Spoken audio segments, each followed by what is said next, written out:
되시기 바랍니다. 그래서 하나님과 화해하게 되시기 바랍니다. 세 번째로 하나님과 화해하기 위해서는 8절을 보니까 하나님을 가까이 하라는 것입니다. 영어로 하면은 come near to가 하나님께 가까이 다가가라는 거예요. 우리가 고향을 다녀오거나 또는 부모님이 자식 집에 다녀가시면은 그때로부터 전화를 자주 합니다. 그리고는 그때로부터 시간이 지나갈수록 전화를 안 하게 돼요. 뜸하게 됩니다. 전화를 하지 않게 되면 부모님이 멀게 느껴집니다. 그런 경험이 없으십니까? 그리고 내가 부모님을 가까이 하게 되면 부모님도 내게 많은 관심을 보여주시고 상당히 가깝게 느껴져요. 본래 가까운 사이지만 느낌상 더 그렇다는 것입니다. 다른 인간관계도 마찬가지입니다. 하나님과의 관계도 마찬가지예요. 우리가 하나님을 가까이 하면은 하나님도 우리를 가까이 해주셔요. 그리고 우리가 하나님을 가까이 하면은 또 하나 좋은 것은 뭐냐? 마귀가 우리를 가까이 하지 못한다는 것입니다. 하나님과 가까이 있어서 좋지요. 마귀가 가까이 다가오지 못해서 좋지요. 일석이조 아닙니까? 동화책을 보니까 고양이가 사자 앞에서 길을 안내를 합니다. 그랬더니 다른 동물들이 다 슬금슬금 꼬리를 감추고 맙니다. 그러자 고양이는 자기가 위대해서 그런 줄 알았다는 이야기가 있습니다. 하나님이 우리와 가까이 계시면 그런 일이 일어나는 것입니다. 그리고 우리가 하나님을 가까이 하면은 하나님 또한 우리를 가까이 해 주십니다. 그래서 서먹서먹했던 관계가 회복되고 화목하게 되는 것입니다. 멀었던 관계, 또 소원했던 관계뿐 아니라 원수되었던 관계가 회복되는 것입니다. 오늘 이런 축복이 여러분에게 임하게 되시기 바랍니다. 우리가 다른 사람과 친하게 지내다가 사소한 오해가 생겨서 좀 멀어집니다. 그러면은 그 사람이 싫어지고 아무것도 주고 싶지도 않고 말도 붙이기 싫어져요. 그런데 어떤 계기가 있어서 관계가 회복되고 나면은 그전보다도 말도 더 많이 하고 또 자꾸만 더 퍼주고 싶어지고 그러잖아요. 하나님의 성품도 이와 같은 것입니다. 왜요? 우리가 하나님의 형상과 모양을 쫓아서 지음받았기 때문에 오늘 하나님과 관계가 회복됨으로 더 많이 받는 여러분이 되시기 바랍니다. 시편 73편 28절을 보면은 하나님께 가까이함이 내게 복이라 그랬어요. 하나님을 가까이 하는 것이 내게 복이라는 것입니다. 이 시간 하나님께 가까이 함으로 복 있는 여러분이 되시기 바랍니다. 하나님께 가까이 함으로 하나님과 화해하게 되시기 바랍니다. 네 번째, 하나님과 화해하려면 8절을 보니까 마음을 성결케 하라는 것입니다. 8절 후반부를 보니까요, 죄인들아 손을 깨끗이 하라. 두 마음을 품은 자들아 마음을 성결케 하라 그랬어요. 손을 깨끗이 하라. 범죄자들이 범죄 생활을 청산할 때 손을 씻는다고 말합니다. 그러나 여기서는 그런 뜻은 아닙니다.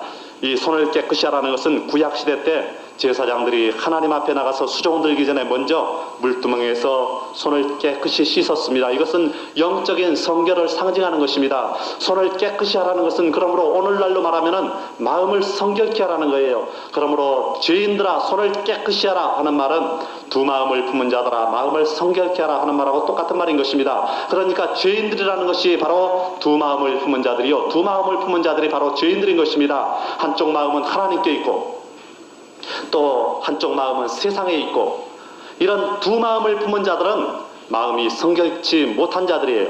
그런 사람들을 향해서 하나님은 마음을 성결케 하라고 말씀하고 있는 것입니다. 이 두 마음을 품은 자를 하나님은 가장 싫어해요.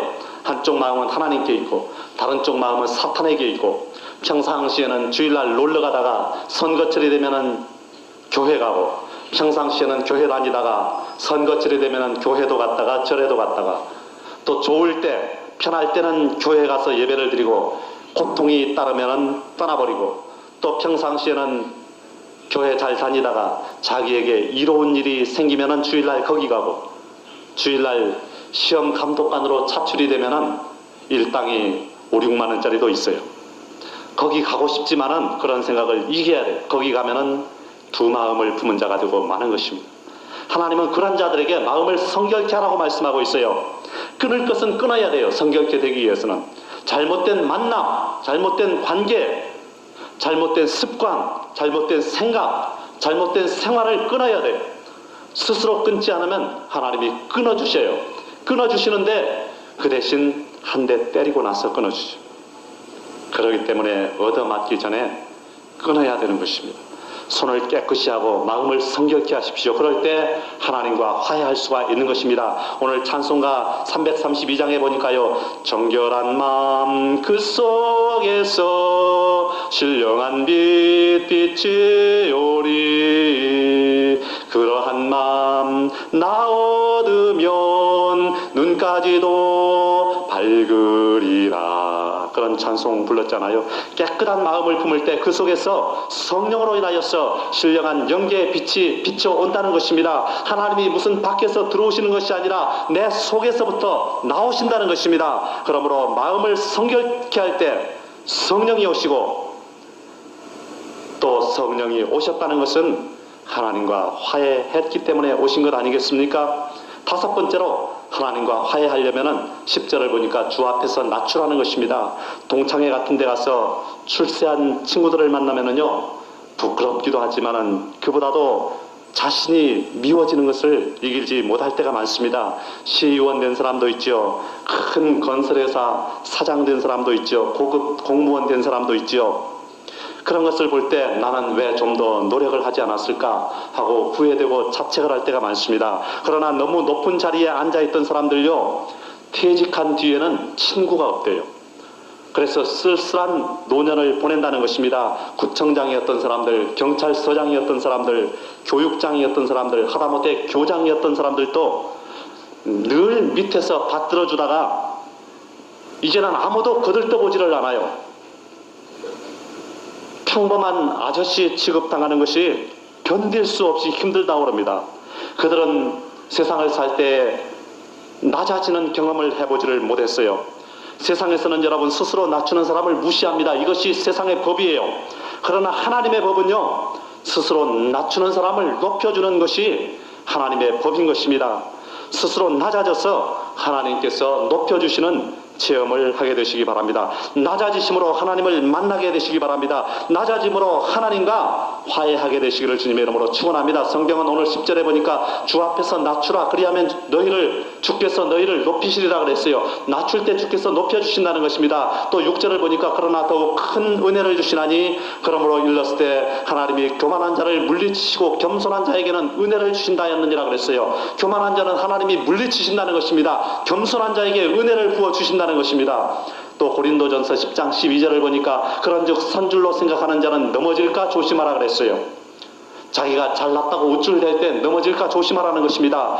또 이사야서 57장 15절을 보니까요, 내가 높고 거룩한 곳에 거하며 또한 통회하고 마음이 겸손한 자의 영을 소성케 하려 함이라. 회개하고 낮아져서 겸손한 사람을, 그 영을 소성케 해주시겠다는 것입니다. 마태복음 23장 12절을 보니까요, 누구든지 자기를 높이는 자는 낮아지고 누구든지 자기를 낮추는 자는 높아지리라 그랬어요. 이 시소게임 생각나지 않아요? 마태복음 18장 4절을 보니까 그러므로 누구든지 이 어린 아이와 같이 자기를 낮추는 그이가 천국에서 큰 자니라 그랬어요. 그러므로 세상에서 낮추고 천국 가서 큰 자가 되게 되시기 바랍니다. 오늘 낮아짐으로 주님과 화해하게 되시기 바랍니다. 낮아짐으로 주님을 만나게 되시기 바랍니다. 그러면 우리가 화해를 하게 되면, 하나님과 화해를 하게 되면 어떤 결과가 있을까요? 하나님과 화해하면 어떤 축복이 기다리고 있을까요? 그것은 하나님이 예비하신 모든 것을 누리면서 살 수가 있다는 것입니다. 고린도전서 2장 9절을 보니까 기록된 바 하나님이 자기를 사랑하는 자들을 위하여 예비하신 모든 것은 눈으로 보지 못하고 귀로도 듣지 못하고 사람의 마음으로도 생각지 못하였다 함과 같으니라, 그렇게 말씀하고 있어요. 하나님이 자기를 사랑하는 자들을 위해서 예비해 두신 것이 있다는 것입니다. 이제 여러분이 하나님과 화해하기만 하면은 하나님은 그 모든 것들을, 예비해 두신 것들을 주실 준비가 되어 있어요. 어제 신판관 포청천을 보니까요, 이 응조린이라고 하는 도사가 죄를 지었어요. 그래서 잡두형을 당하게 됐는데 자기는 죄를 범하지 않았다고 발뺌을 합니다. 그러니까 옆에 있던 이 소강절이라는 도인이 말하기를, 당신은 죄를 지어서 죽어야 돼. 이 시간 당신은 죽을 팔자야. 그렇게 말을 합니다. 그러니까 그 응조린이라는 도사가 말하기를, 내 운명을 보면은 나는 이후 30년 동안을 부귀영화를 누리고 떵떵거리면서 살 운명이야. 나는 이 시간 안 죽어. 그럽니다. 그러니까 그 수방절이라는 옆에 있던 도인이 말하기를, 맞아, 당신은 그런 운명을 타고 태어났어. 그렇지만 당신은 죄를 너무 지었기 때문에 그 운명이 지금 깨지고 말았어. 그러므로 당신은 지금 죽어. 그렇게 말하는 것을 들었습니다. 그 결과 죄가 밝혀지고 작두형을 당하는 그런 것을 본 적이 있습니다. 이것은 물론 성경 이야기는 아닙니다. 그렇지만은 여기서 뭔가 느끼는 점이 있지 않아요? 하나님께서 예비해 뒀어도 우리가 하나님이 원하는 삶을 살지 않고 죄악의 삶을 살게 되면은 예비해 두신 것을 우리가 누리지 못한다는 것입니다. 이 시간 여러분이 하나님과 완전히 원수된 관계라고는 말하지 않습니다. 그러나 자신을 돌이켜보면은 누구나 조금은 하나님과 서먹한 부분이 있어요. 그것이 없다는 사람이 있다면 거짓말을 하고 있는 것입니다. 이것은 죄가 그렇게 만드는 거예요. 죄 없는 사람 하나도 없잖아요. 성경은 요한일서 1장 8절에 만일 우리가 죄 없다 하면 스스로 속이고 또 진리가 우리 속에 있지 아니할 것이요 그랬어요. 죄 없다고 말하는 사람은 자신을 속인다는 것입니다. 또 요한일서 1장 10절을 보면 만일 우리가 범죄하지 아니하였다면 하나님을 거짓말하는 자로 만드는 것이니 또한 그의 말씀이 우리 속에 있지 아니하리라 그랬어요. 우리가 죄 짓지 않았다고 그러면은 하나님을 거짓말장애로 만든다는 것입니다. 그리고 하나님의 말씀이 우리 속에 거할 수 없다는 것입니다. 하나님과 화해하기를 원하십니까? 먼저 자신을 살피십시오. 그리고 하나님께 순복하십시오. 또 하나님을 가까이 하고 그리고 마음을 성결케 하고 주 앞에서 낮추게 되시기 바랍니다. 그럴 때 하나님이 분명히 여러분의 손을 잡고 탕자를 환영해주는 아버지의 마음으로 여러분을 환영해 주실 것입니다. 오늘 부자간에 혹은 부녀간에 서운했었던 감정들을 모두 다 쏟아놓고 아버지와 화해하게 되시기 바랍니다. 그래서 이 시간 이후부터는 새로운 삶을 살게 되시기를 주님의 이름으로 축원합니다. 기도하겠습니다. 하나님 아버지, 저희들은 신앙생활을 아주 잘하고 있다고 착각을 하면서 살 때가 많습니다. 하나님과 원수가 되어 있는 것을 깨닫지 못하고 잘 믿고 있다고 착각을 하고 살 때가 얼마나 많습니까? 하나님 아버지, 이 시간 우리가 혹시 하나님과 원수가 되어 있지는 않습니까? 그렇다면 먼저 우리 자신을 살피고 하나님께 순복하며 하나님을 가까이 하고 마음을 성결케 하며 주 앞에서 낮춤으로 하나님과 화해하게 되는 저희들이 되게 하여 주시옵소서. 우리 하나님, 그래서 하나님께서 우리를 위해서 예비해 두신 그 모든 것을 받아서 누리며 축복 속에 우리의 일생을 살아가는 저희들이 되게 하여 주옵소서. 이 시간 하나님과 원수되었던 모든 것을 담을 허물고 하나님과 화해해서 한 차원 높은 새로운 인생을 살아갈 수 있도록 주님 축복하여 주시옵소서. 감사하며 예수님의 이름으로 간절히 기도하옵나이다. 아멘.